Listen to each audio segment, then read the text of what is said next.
Welcome back, everyone, for our last session of the day that is being brought to you in our partnership with the Emily Hall Tremaine Foundation.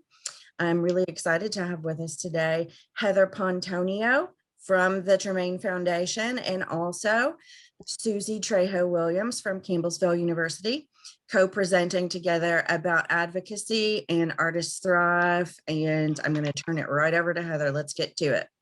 Awesome. Thank you, Emily, and thank you for having us as part of Arts Day. This is such an important week for you all in Kentucky to be thinking about your advocacy efforts and all that you do. And thank you all for all that you do. This is so important to continue to advocate for the arts throughout the year, not just in the week or the coming days, but throughout our year. The Artist Thrive is what we're going to talk about over the next hour, and we encourage you throughout this time to use the chat. We'll have a few interactive moments where we ask you to use reactions, and we'll explain that in a minute. If you're on Facebook Live, we're not going to be able to see those comments, but we will get back if we have anything that we can add to that, and you can also just answer yourself as we're going through these. As I mentioned, today is about Artist Thrive, and we're going to focus on the advocacy tools within Artist Thrive. That is a free resource available to you all right now. And in a few minutes, I'll put the link in the chat so you have that for your own purposes. As Emily mentioned, my name is Heather Pontonio. I am the Senior Program Director at the Emily Hall Tremaine Foundation. We are based in Connecticut, which is where I am coming from to you today. And I am on the lands of the Pokanoke, the Pagosset, and the Wappinger people. I am delighted to co-lead this session with you today with another one of the Artist Thrive activators in our growing and large community. So Susie, would you introduce yourself? Yes, my name is Susie Trejo Williams. I'm in Campbellsville, Kentucky, which is geographically center of the state. I've lived here for 11 years now. I've come from everywhere, but most recently Texas. I've lived in 33 places in my life.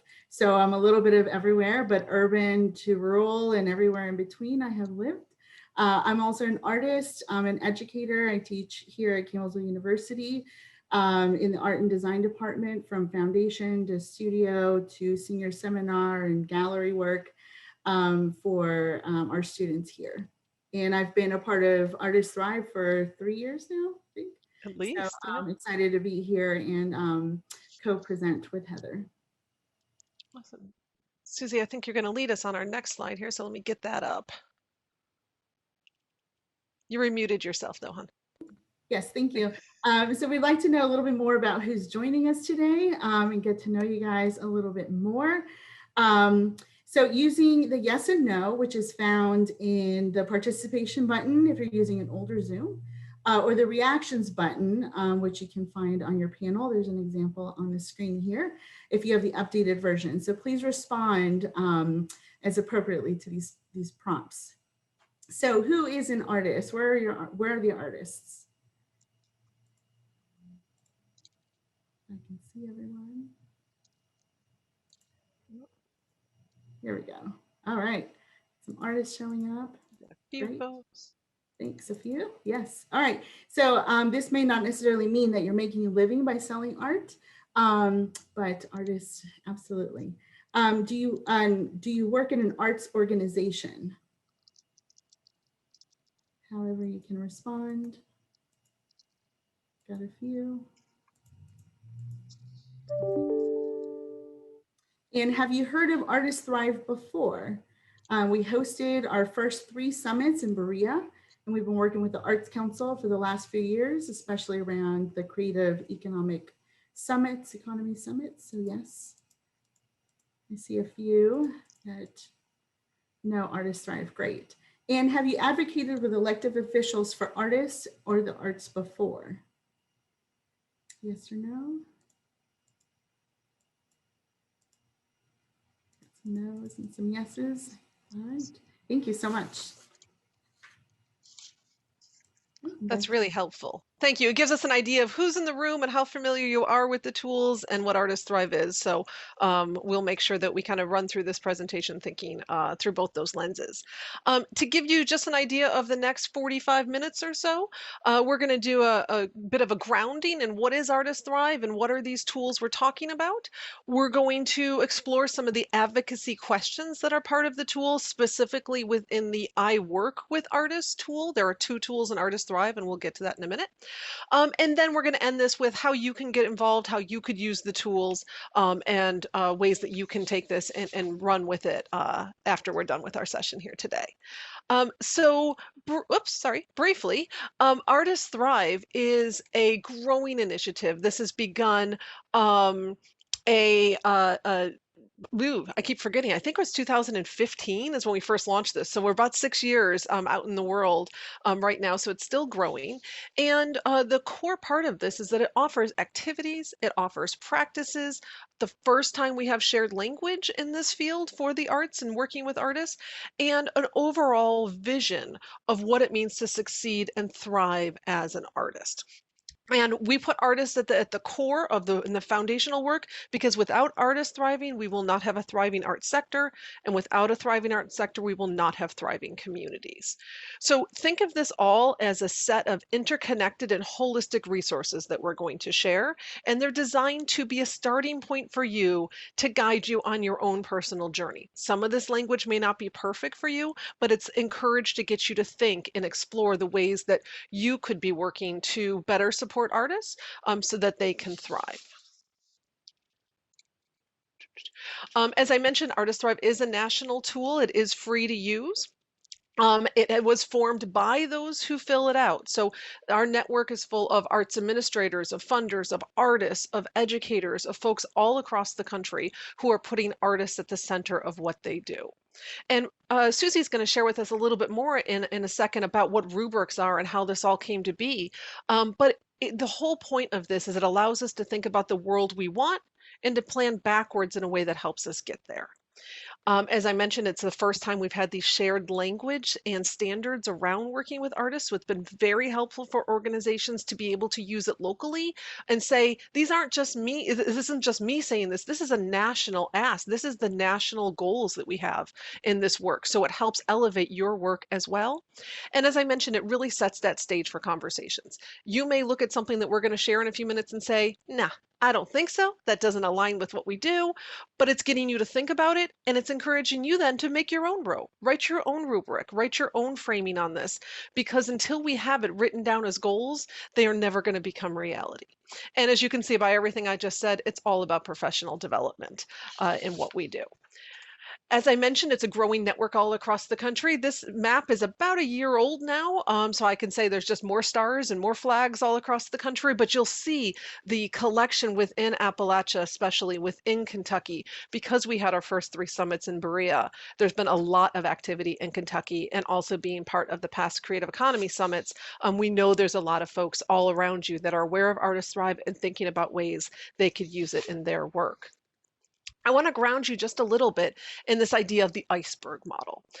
So the image on your left of the screen is only repeated in text on the right. You just need the visual of the iceberg, but it's hard to read in the text. So we give you both in this image. So if you think about the idea that the events are what's above the iceberg, and those events could be the programming you do. It could be your everyday advocacy. It could be the way you're currently thinking about your work with artists.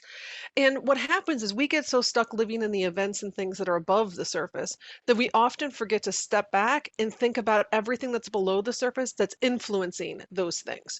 So what are the patterns of behavior and the trends that exist? What are the system structures that are in place that maybe are influencing those patterns as well?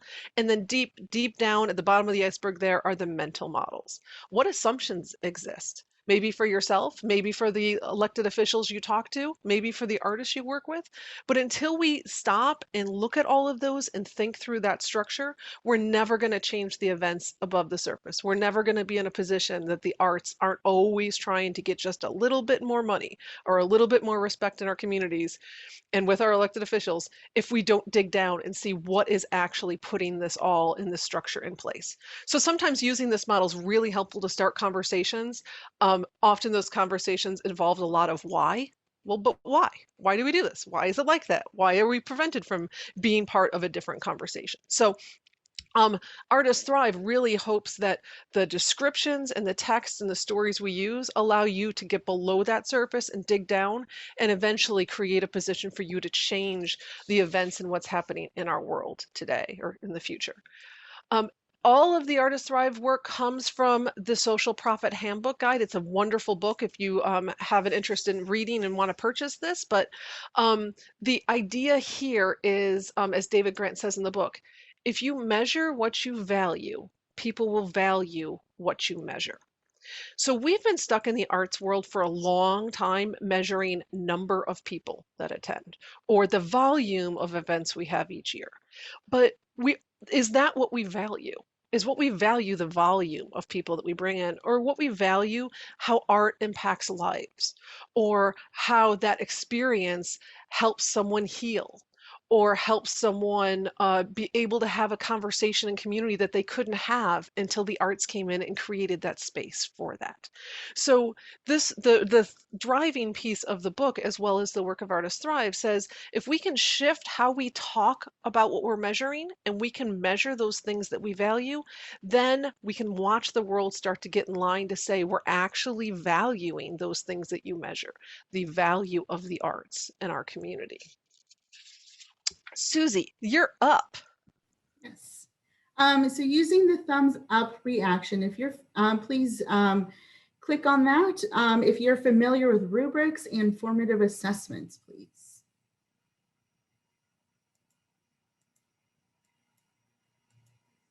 Got a few participating, great. Awesome, great.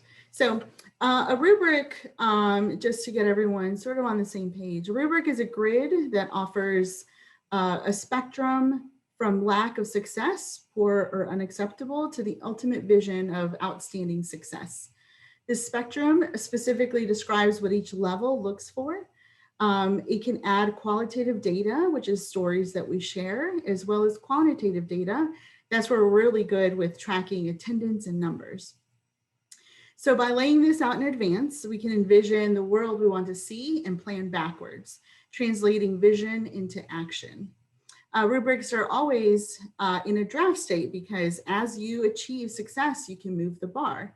And as you discover something is not aligned, the text doesn't fully describe your goals, then you can revise it. So it's a working document. It's a living working document.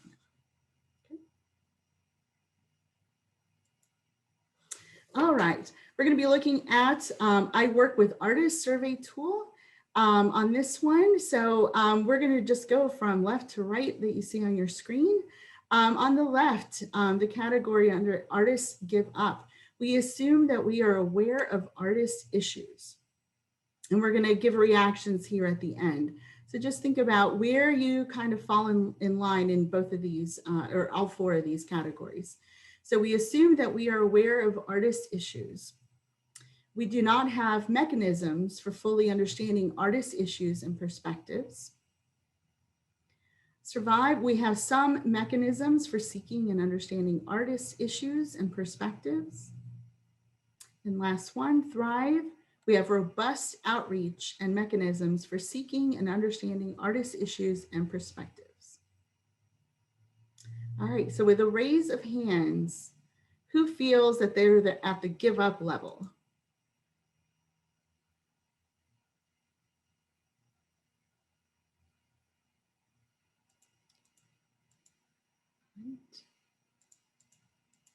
No reactions. All right, so the second one, we do not have mechanisms for fully understanding artist issues and perspectives. Do we have a thumbs up on this one? Yeah. Few folks. We can also have people use those collective 4 reactions. So we can use a check if you're give up, an X if you're struggling, a back arrow that's the slow down for survive, and the forward arrows that speed up for thrive. And just invite everybody to share where they're at. All right, I'll slow down on those definitions too. Awesome. All right, and survive. Do you believe that we have mechanisms for seeking and understanding artist issues and perspectives?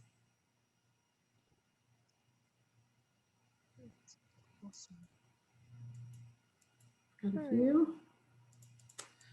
All So right. So Susie, I want to add in here just a little bit of frame. So again, we mentioned that Artists Thrive is really about creating that initial piece for you to think and talk. And we found a number of groups who were using this, realizing they never first asked artists what they were looking for in advocacy.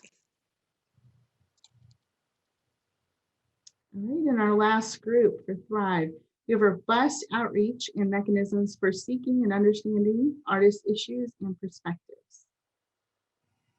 These are your reactions. And again, asking the question first, kind of gets you placed, and then we can work through how we can navigate through those. Does anyone have a story that resonates with one of the descriptions? Looks like we have a lot of survivors. Sorry, in the chat. Does anyone have an example of where they are in their organization? Or an artist working with other artists? Awesome. You can chat. I'm not sure if you can unmute, but you can raise a hand.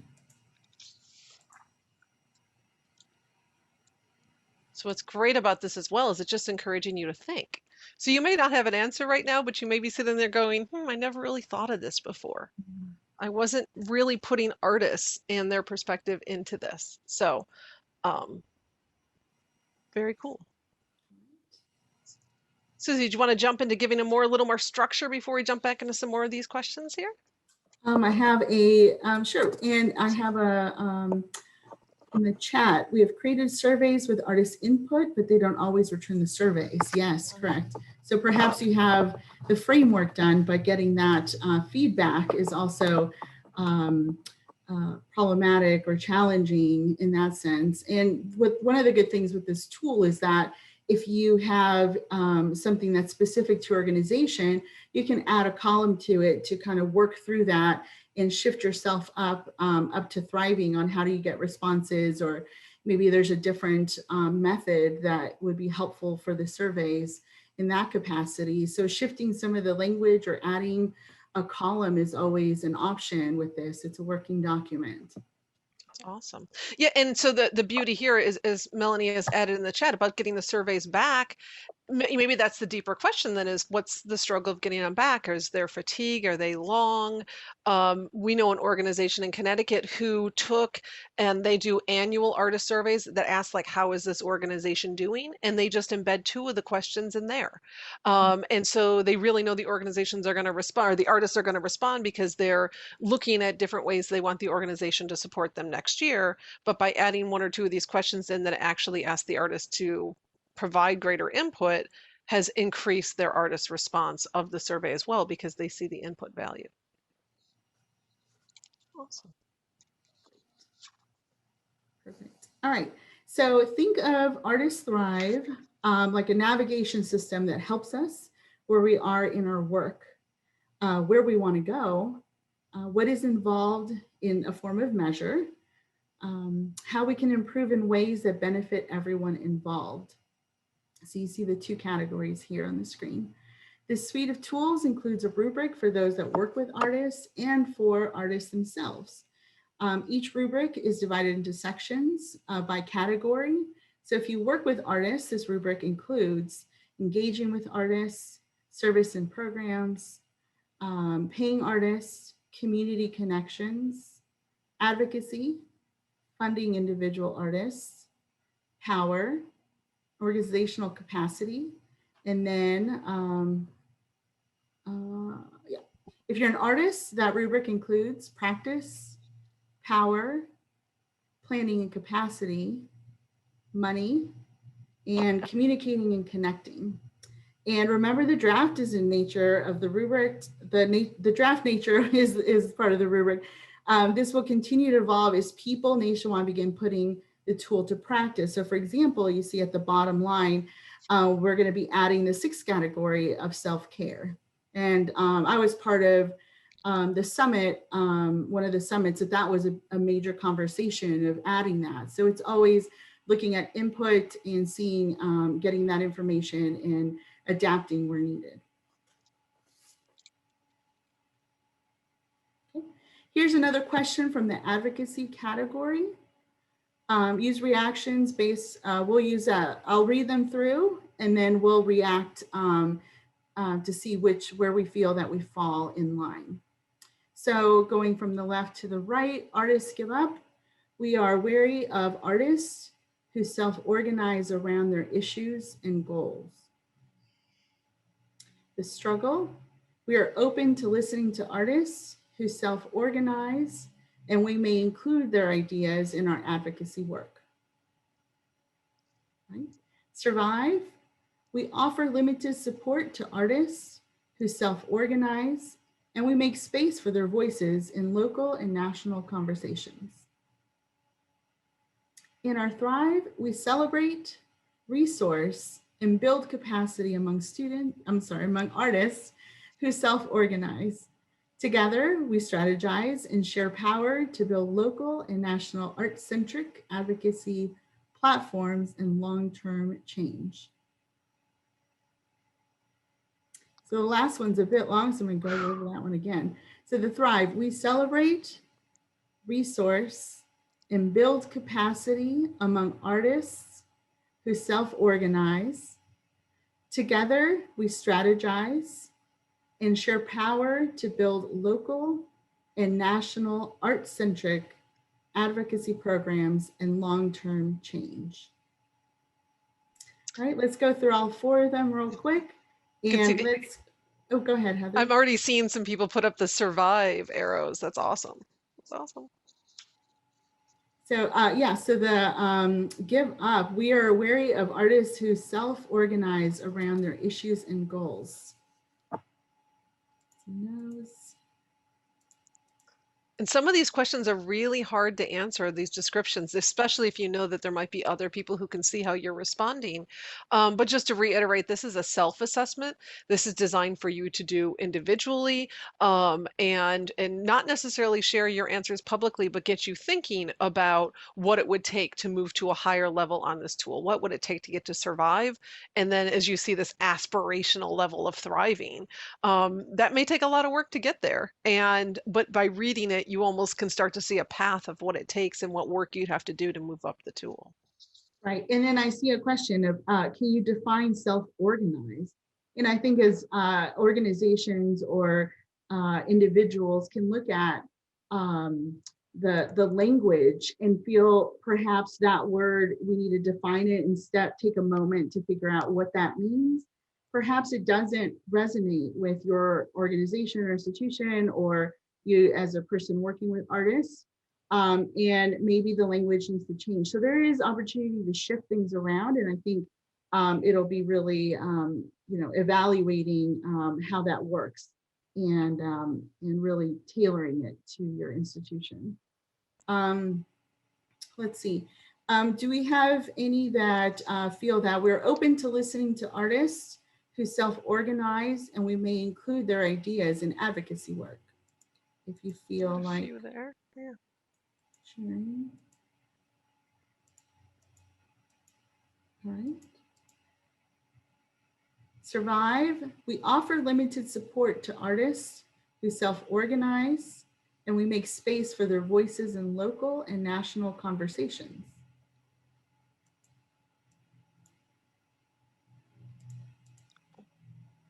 Got a few there. One. Right. And last but not least, Thrive. We celebrate, resource, and build capacity among artists who self-organize. Together, we strategize and share power to build local and national art-centric advocacy platforms and long-term change.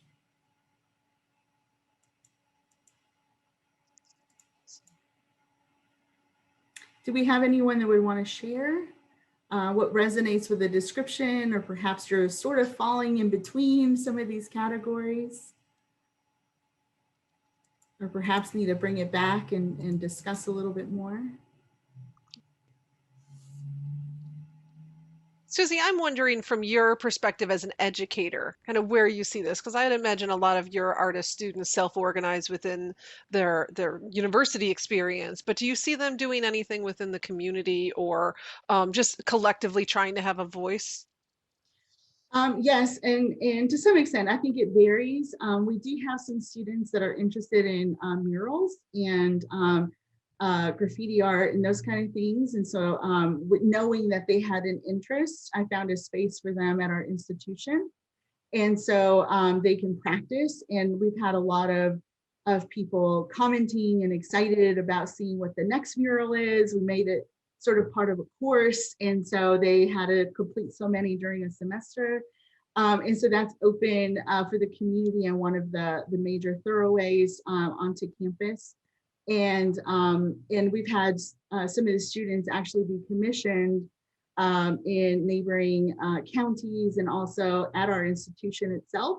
So some of those murals are part of the university now and other locations, part of that. And so I personally take the information that I'm hearing. I'm listening to the students. I saw students doodling on sketchbooks and I was like, what's that? And they were like, oh no, I like graffiti art. And they were really concerned. And I said, well, let's break this down of like, where do you place graphic or graffiti art and street art in the art world? And there's, sort of a safe way to do it. And also, also meeting your needs. And so how do we make that? And, I saw ourselves move up this tool by just listening to the students and being observant of some of their needs. I think that's such a key thing in here, and it's kind of almost woven into these statements is where are you listening? Where do the artists have your ear that you're stopping from the focus you maybe have or the direction you're taking on to see if their voice somehow resonates as well with the work and could actually improve or shift the work in different ways as well. I like Emily's comment in here. It's a perfect statement about how this tool is so fluid and so active. It's really meant to take a snapshot of one moment in time. And simply by reading the tool, you may see things change. So if you can imagine from these two, this right now, what's up on the screen, the struggle to survive, that you start to think about it and then you say, okay, wait a minute. Well, we listen, but we don't really figure out how to include their advocacy. And then just by reading this, you start to say, how can we add an artist voice here? How can, when next time we talk with legislatures or our elected officials or do something that in some way relates to those who have an influence on the arts in your area, how do we bring artist voices into that? And then 2 weeks later, you redo the survey, and now you're suddenly at surviving because you are deliberately thinking about how to make this change. Moving from surviving to thriving is a bit harder because it is such an aspirational level. But our goal is to really see a lot more in the survive and thrive area than we're seeing right now. We know a lot of folks naturally fall into the struggle level. And know that when this tool was created, some folks who were part of the creation really feel like they're in the give up area. That's where their work kind of currently is at. But by naming it, by voicing it, by putting it in this tool this way, you can now say it is no longer acceptable for us to say we are weary of artists who self organize around issues and goals. You can put it in this tool in a way, even if you're writing your own rows, that say this is the thing we don't ever want to see again and set yourself up in a way that thinks about where you bring up to thriving. So as Susie was just saying about graffiti artists, like how do you embed that in? How do you make it so that you're open to all types of artists, not just maybe fine or higher education trained or others? And I think that there was also some teaching involved with that. And part of it, like I was sort of in the struggle. I hear you students, what can we do? How can I advocate for you? This is something of interest. Graffiti art and mural sort of fall in the same line, but it have different reasons for being, and so for me, it was like, I need to bring people in to the conversation. And so that was going to the next tier of administrating and going to our VP of Academic Affairs and our president and saying like, this is valuable. I can see where they can actually make a living. And in Kentucky, there's a lot of counties and organizations that are interested in murals. So how can we bring that in? Because there's a lot of call for proposals that even pay. And then also when they actually get the commission or the grant that's offered, I know people that make a living doing that across the country from one mural to another. And so how, there's reason, and also a great discussion about high and low art. It's really quite great. So, they heard that we found a space for students to make, and then to get to the next level, bring in, and that was our communications department, our quarterly magazine that goes out to alum and donors and parents and students that receive information at home about all aspects of campus life. We celebrated because they were actually on the cover of the quarterly sort of magazine that gets sent. And so, by bringing in other people and seeing where my resources were, it just naturally helped to move it up. That's awesome. So I'm going to share one last row in the advocacy section. This one's a bit longer, so we're going to give you a little time to think about it as we're reading it. But what we also want to share within this kind of structure of things is how great of a tool this is for you to take to your board, to your artist network groups, to others, and ask them to think about these answers. And the beauty here is it's not you personally saying these things. It's about you bringing a national tool and being able to have a conversation around it that removes you as that kind of potential advocate voice for artists that maybe is not so open at times to be considered within your organizations or within the work you do. So if you can imagine taking this question to a larger group of folks to think about how that discussion and how rich this could be as a conversation. So I invite you just to use the reactions as I read these really long ones here. But the give up level is we don't include artists in policy, funding, or related advocacy conversations or actions. The struggle level. At best, we occasionally invite artists into policy, funding, and related advocacy conversations, and we pursue artists' issues that dovetail with our own needs.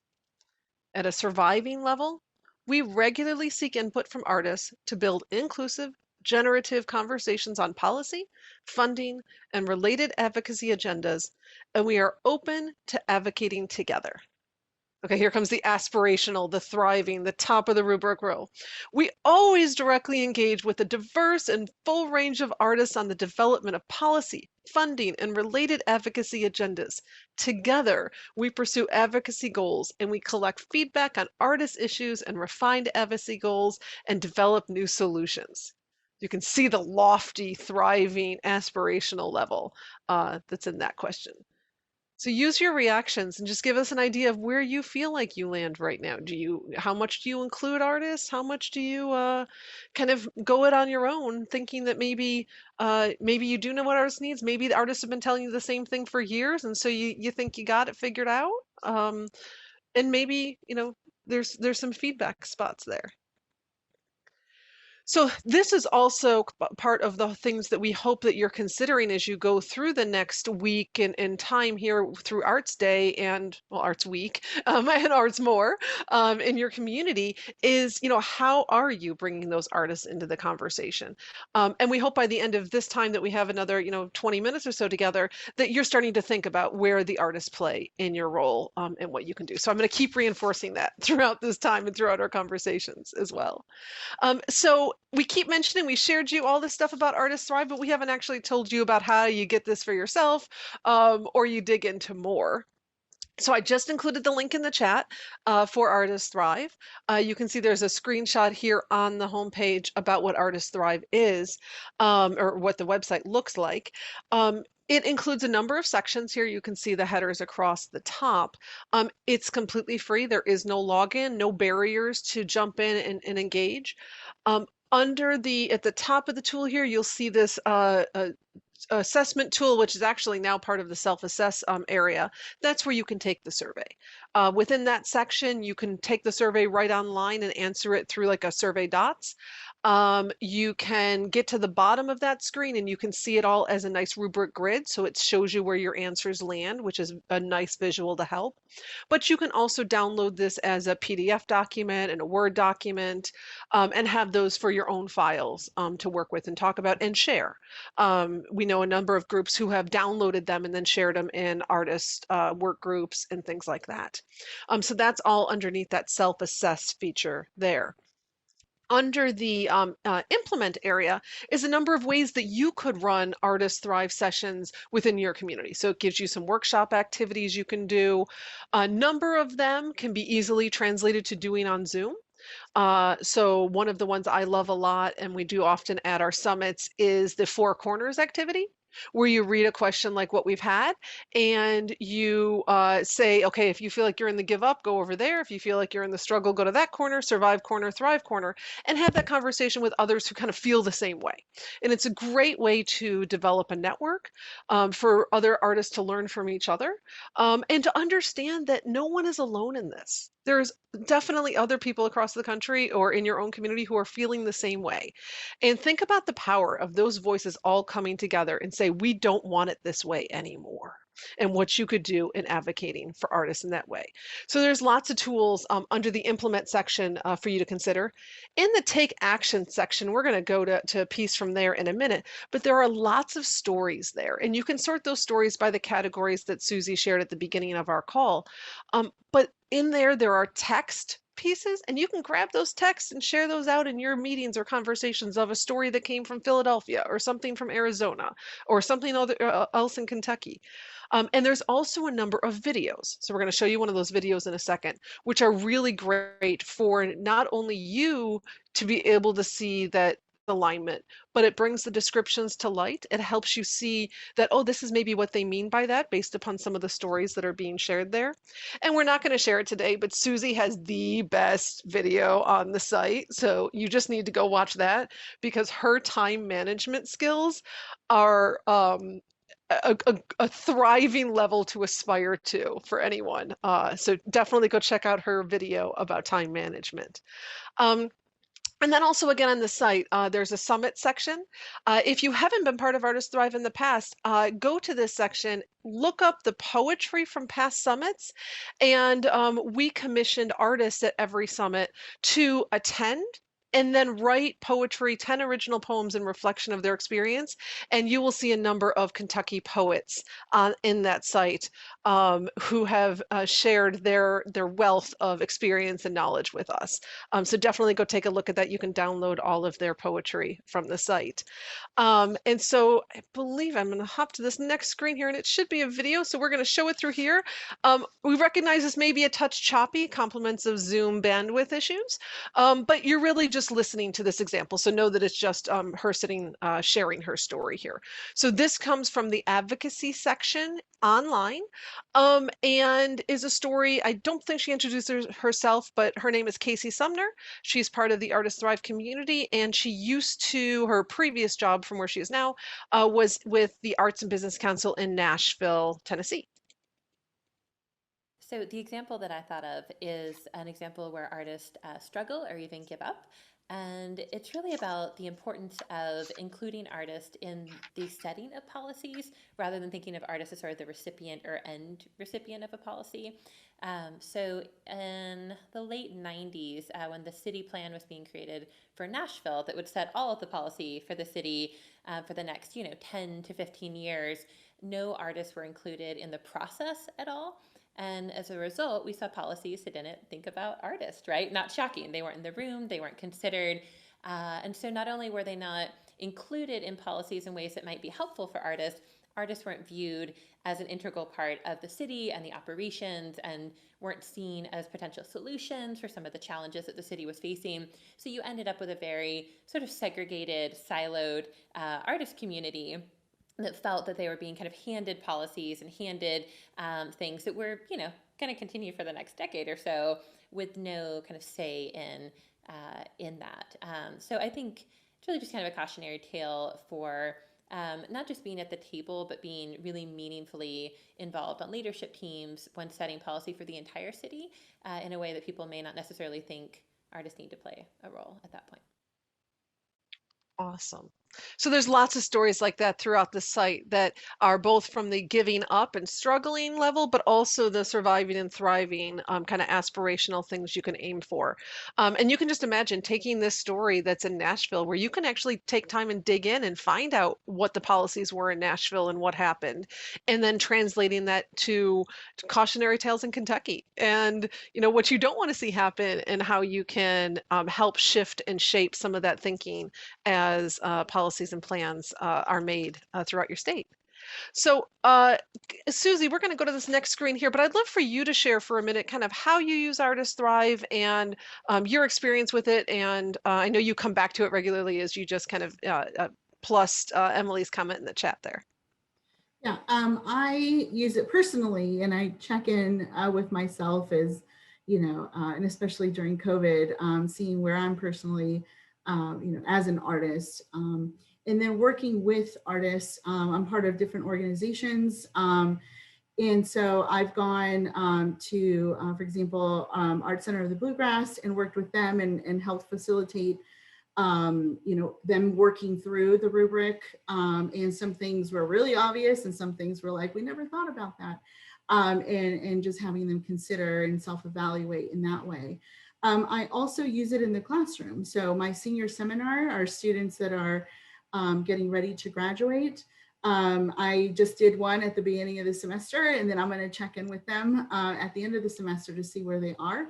Part of it is also showing them where your community can be post-graduation, where you can find and be resourceful, where there's information to help, so that way they don't remain stagnant.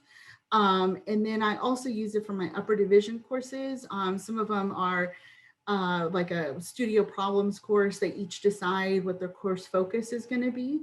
And so I work through them on time management, and then also we're geographically center of the state in rural Kentucky, and there's a video on the website that a person, I believe from Wyoming, that also lives in rural. So I've played that before to be like, this is how other people help, navigate. It doesn't mean where you are geographically shouldn't alter how you're making or how you're thriving or shifting up within the rubric.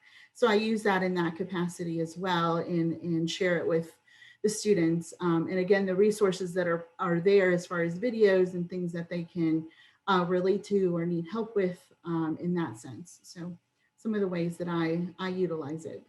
That's great. We love when we hear stories from all across the country of how folks are finding these tools to be great resources to start conversation and do work. And so I always love when Susie shares, because there's always something more that I'm learning about how she's integrating the tools into her work.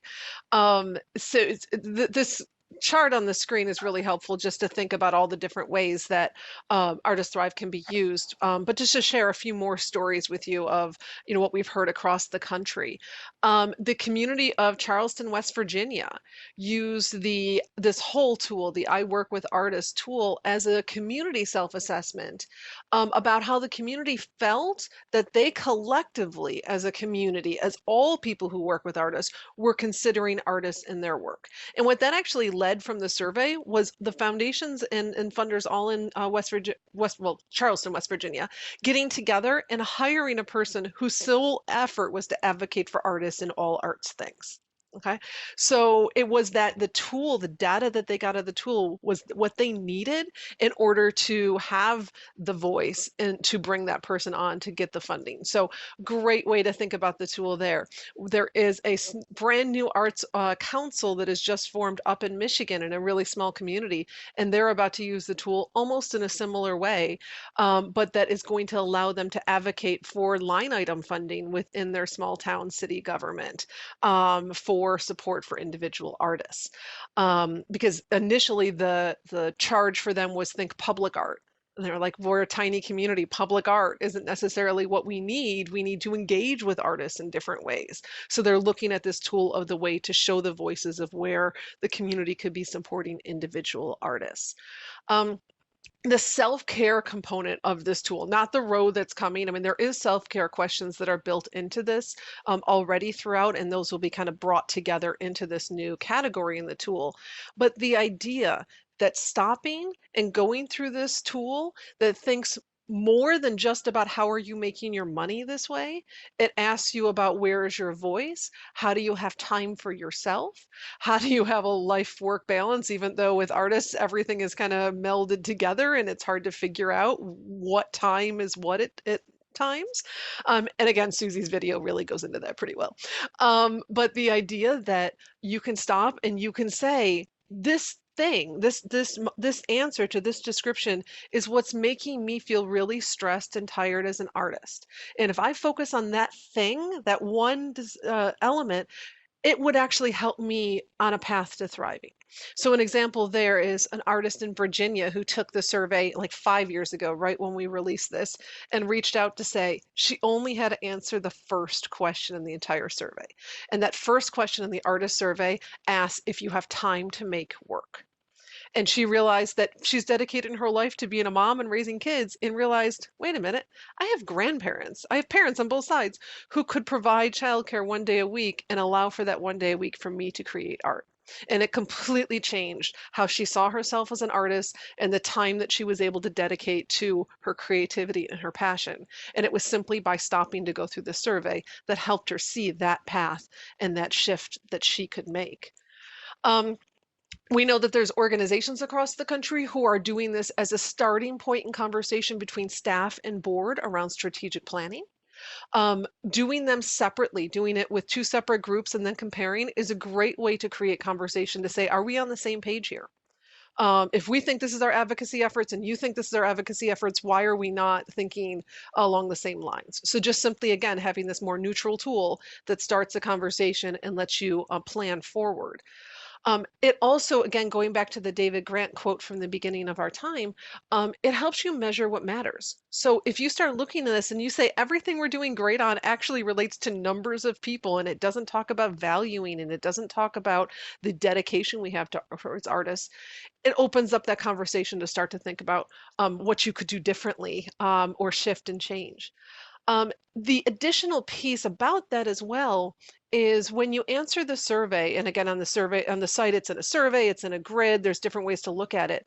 But when you look at it holistically, as whether it be a category or a bunch of questions, and you see that you're thriving or you're doing really well in a number of areas and not so well in others, it lets you stop to say, especially as an organization, is that thing that we're not doing so well actually mission creep or something we shouldn't be doing, or something that we're not tapping into the other resources in our community so that we can support artists differently.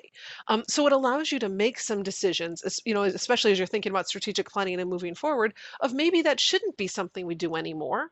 It's not saying just ditch it and give it up and shift ways, but it allows you to think about it saying, should we be, shifting away from that or finding another organization or partner or someone that can be doing those things in our community. There are some organizations and artists who have used this to start a conversation together as they start in a partnership process. So, for example, there is the row about paying artists. And so some organizations have sat down with the artists that they're going to commission and confirm that we're feeling like we're on the same page about this. Like we think we're valuing artists by, fair wage or what we can pay. Do you feel that same way? And it's a whole different way to engage in that rather than just saying, here's what we can pay you for this work. And opens up a conversation that maybe that is all your organization can pay, but are there other ways to also be supporting those artists that have a value add in it and do not just provide exposure to artists because artists die of exposure? And so we see that again from advocacy. We've talked about this so much. You can just hear throughout all of this how thinking about these and using these in conversations can so impact how you talk to others and use that. Again, throughout the website as well, under the same section, the Take Action that has stories, there is a link out to wiki that's a wiki that is full of resources. So if you're looking for other bits of data or other articles or other resources that would support that work, especially in advocacy, there's a lot there to dig into that could help you in that way as well. And then finally, there's an organization that is in Chicago that individually, when they did this I work with artists themselves, and the framing on this, as you saw from our questions, is we. we do this, we think of artists this way. That we can change depending on the hat that you wear and what you're doing as you think through it. So it is important before you start to think about how am I answering this. But as an organization, they are a thriving organization. They are a model in the country for good work done.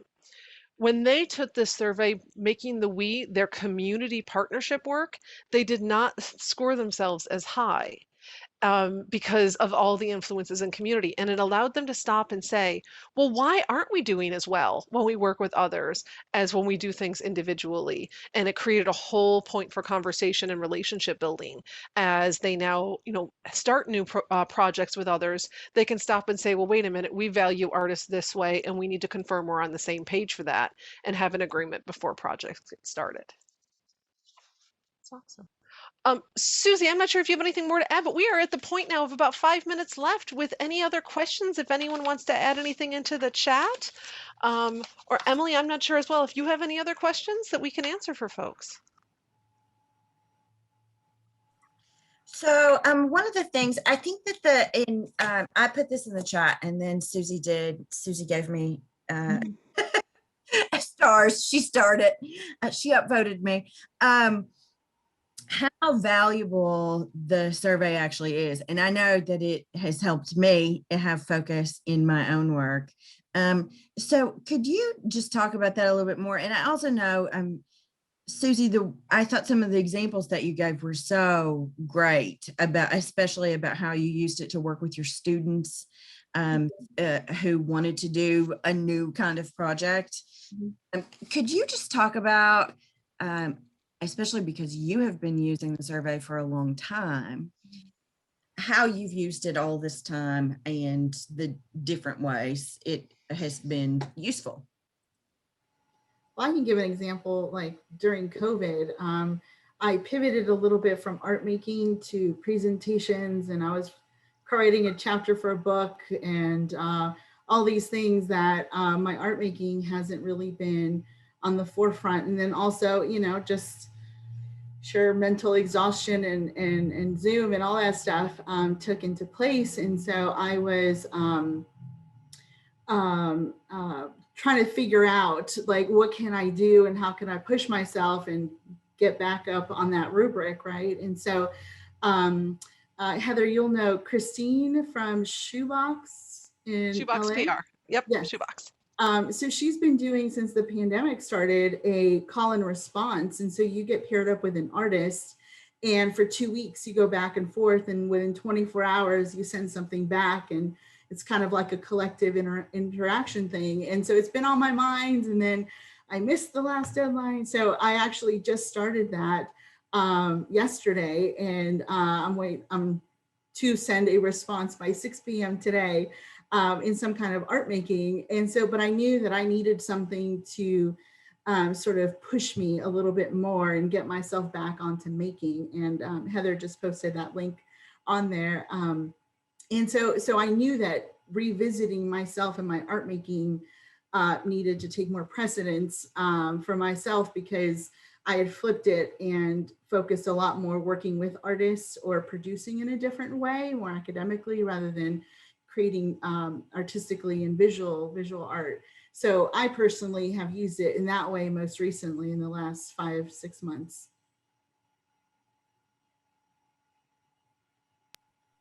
That's great. I know. And I think that's another awesome example. The way the pandemic has thrown everyone into a tailspin, and how it's a useful tool during this completely wacky time that we're all living through and struggling through together. Lots of times that it can be a tool to help you recenter and rediscover. I think that's great. Hey, Heather, answer this question for me, please. Why did the Tremaine Foundation create these tools? Why have you undertaken this massive effort that actually has grown and grown and grown and grown since it began? Why? So the why is because people asked. We at the Tremaine Foundation have been funding professional development courses across the country for artists for years. And you can read all about that on the Tremaine Foundation website. But from all of our conversations with artists and administrators and our grantees, there was no tool like this. There was no way to think holistically about the work that was being done or help us through that kind of idea, the iceberg model, the shifts that we have to be making so that the work we're doing has an increased value for artists and with artists in our communities. So we undertook this, and we continue to serve as the backbone and the funder behind it all, because we really believe that this tool is going to help us all collectively in the country lift. Yeah, and if I can just also plug David Grant too. So and I see that we do still have lots of our nonprofit arts organizations in our participants list today. If you've never read the Social Profit Handbook by David Grant, it will change your life. It's phenomenal. I actually keep a copy of it and I reference it all the time when I'm looking at things. So yeah, so it's great. So I want to wrap up there. Unless there, and I see that Heather may have had to, oh, there she is. Okay, I want to drop off here and I want to say thank you so much to Heather and Susie for your time and for your wonderful presentation. Deborah, I see there's a question in the chat. What's the book? The book is the Social Profit Handbook. Yeah, I can't do it with my background. It's a Social Profit Handbook by David Grant. David Grant, and who knows, maybe we could get David to come and just talk about all of the genius that lives in his brain. I would love to host David at my house for a week and just ask him all of my life's questions and get him to tell me what I'm supposed to do. So anyway, I'm sorry, I've gone off topic. So thank you so much. Thank you. Thank you. Great. Emily, thank you. Thank you to the whole Kentucky Arts Council, the whole staff that's here, and everyone. You're all doing phenomenal work, so please keep it up. Kentucky needs you, and I see such great things in your future with all the support from the Arts Council as well. So thank you.